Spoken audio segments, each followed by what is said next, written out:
concludes Lenten retreat with prayer and reflection. Pope Leo XIV concludes his Lenten retreat in the Vatican with the Roman Curia and cardinals in Rome inviting the faithful to conduct themselves in a manner worthy of the Gospel. At the conclusion of a week of spiritual exercises in the Vatican, Pope Leo XIV on Friday offered words of gratitude and reflection, drawing together the themes that marked the Lenten retreat preached by Bishop Eric Varden.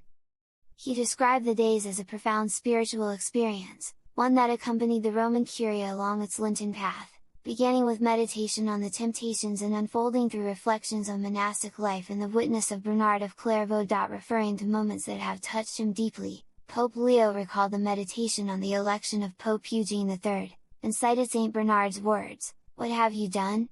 May God have mercy on you!"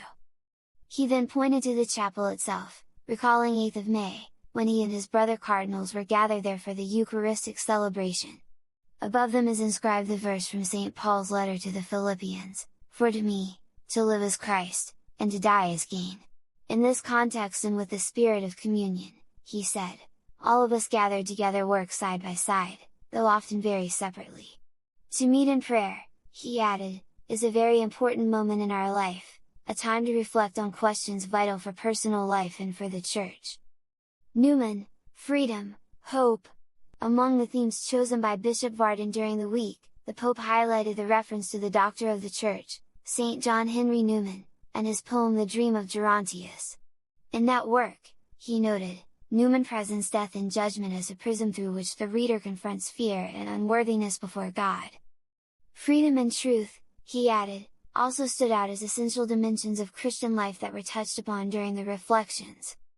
Returning to St. Paul's letter to the Philippians, the Pope read the Apostle's words about being hard-pressed between the desire to depart and be with Christ and the call to remain for the sake of others' progress and joy in the faith. He highlighted Paul's exhortation, "Only conduct yourselves in a manner worthy of the gospel of Christ."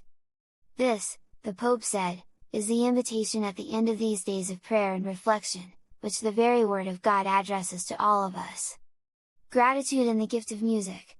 On behalf of those present, Pope Leo XIV thanked Bishop Varden for his preaching, describing his reflections, wisdom, and testimony, together with that of Saint Bernard's monastic life, as a lasting source of blessing and grace.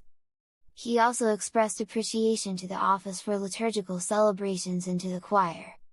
Music, he observed, is so important in our prayer. It helps us in a way that words cannot, raising our spirit to the Lord.